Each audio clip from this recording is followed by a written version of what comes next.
Game theory is very simple. The idea is that there are three components to a game, just three aspects to a game. There are the players, the participants, okay? Then there are the rules or the constraints. In mathematics, we would call this the boundary conditions, okay? The limits to the game. And the third aspect are the incentives. Basically, how do you win this game? What do you get from this game? And my argument to you this semester is that if you study all three, okay? If you figure out who the players are, if you understand the rules, if you understand the incentives, then you understand how the game works, and then therefore you can predict how the game will turn out. Okay, that's the skill that I want to teach you this semester. And what I want to show you, or what I promise you, is that if you learn game theory, there'll be three major benefits to you as a student. Again, you don't have to learn game theory. You don't have to come to class. But if you spend the effort to learn game theory from me, then three things will benefit you, okay? The first benefit is that you become a better person. The point of education, guys, it's not to get good grades or get into university or get a good job. What I believe is the point of education is to make you into a better person, which means that you are a much more thoughtful person who can better analyze yourself and the world around you. This allows you to make better decisions. This makes you a much more curious, much more moral, and much more imaginative person, okay? So one benefit of learning game theory is you become smarter, and therefore you become a better person. Okay? That's number one. Number two is you'll be able to understand the world that we live in. Because this world is kind of stupid, okay? So you may have heard that Donald Trump and the American military went into Venezuela for no good reason, kidnapped a president of Venezuela, which is against international law, and then brought him back to New York City where he will stand trial. It's really stupid what happened. But our class, it's not meant to say this is stupid or this is wrong, because we all know it's stupid and wrong. We're trying to figure out why this happened and what this will lead to. And so we will be in this class studying and analyzing current events to understand how the world really works, why people behave the way they do, and understand how the game of the world works. And this requires you to actually follow the news, okay? It's not hard to spend 5 minutes and just read up on the news. But we'll be looking at the war in Ukraine, we'll be looking at a new war between Israel and Iran, we'll be looking at what's happening in South America, we'll be looking at the conflict between China and Japan, we'll be looking at the relationship between the United States and China, okay? So this is relevant to your lives because you will eventually have to work and live in this really screwed up world that we live in, okay? And the third benefit is once you understand the game, you will have predictive powers. You'll be able to understand how the world will develop. You'll be able to analyze your own life and understand how you will develop. And that gives you control, sovereignty over your own destiny.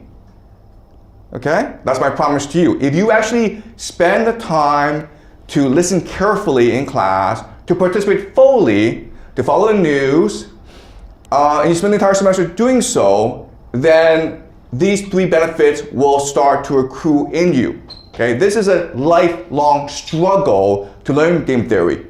I'm a lot older than you are. I have a lot more experience than you. Okay, but I want to show you how to look at the world through game theory. Another phrase that you learn in school is, I'm going to teach you how to think critically about the world. Or I'll just teach you how to think, okay? All right? Are we clear?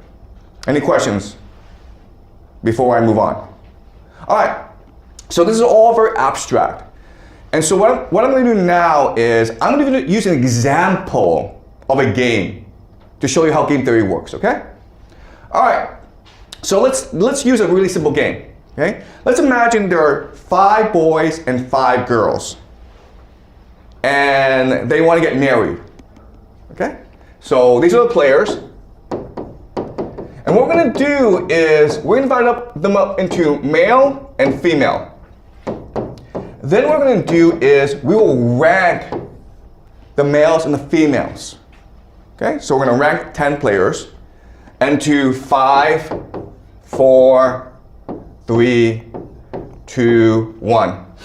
5, 4, 3, 2, 1. Okay? And so how do we rank them? Well, we rank them according to their attractiveness using 3 criteria. The first is genes.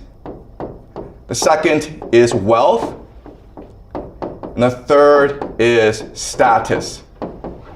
Okay, so genes is very simple. It means that you're good looking, it means you're tall, it means you're healthy, you will live a long time, okay? Genes is pretty simple to understand. Wealth just means that you or your family have a lot of money.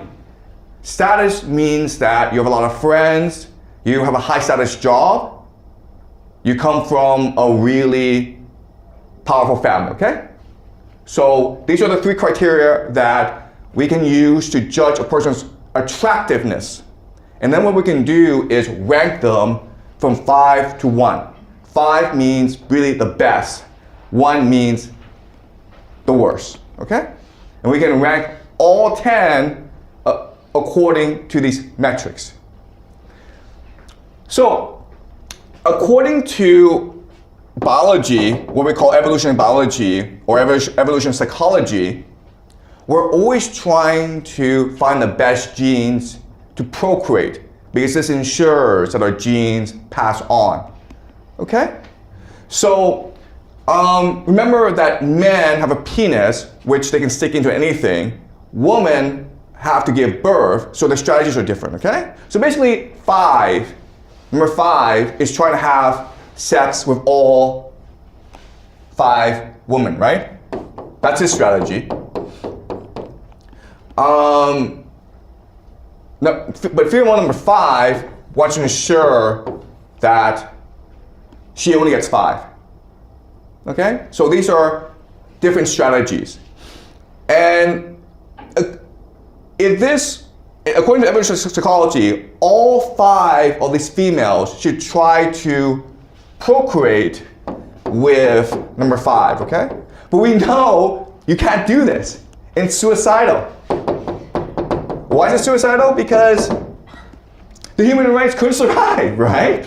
It'd be idiotic to do something like this, where all 5 women are just trying to marry this one guy, and maybe him, okay? But these 3 are eliminated.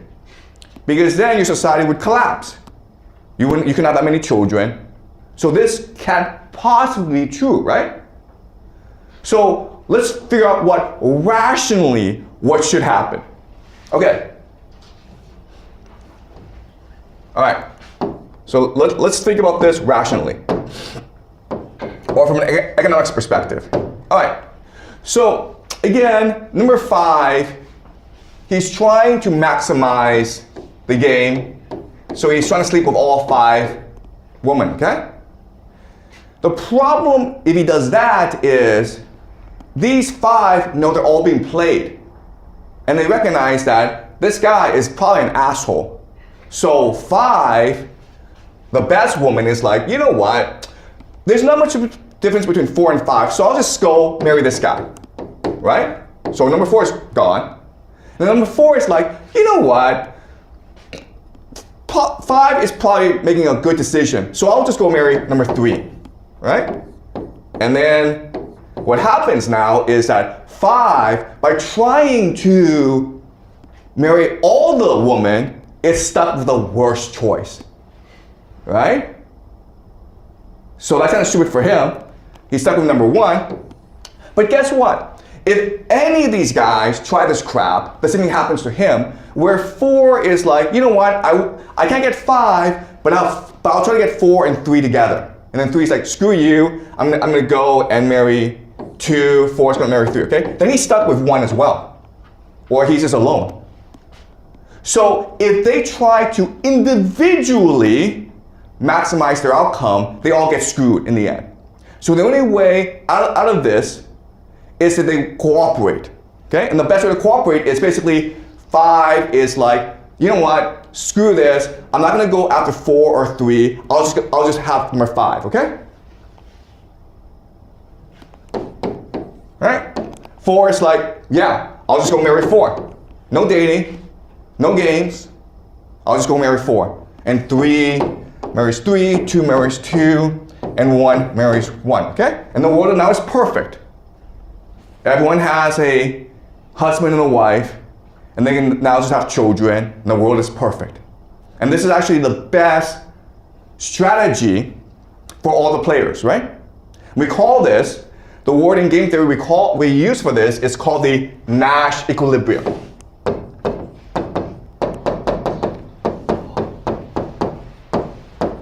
Okay, Nash equilibrium just means that you always reach a state in which all the players maximize their outcome, the Nash equilibrium.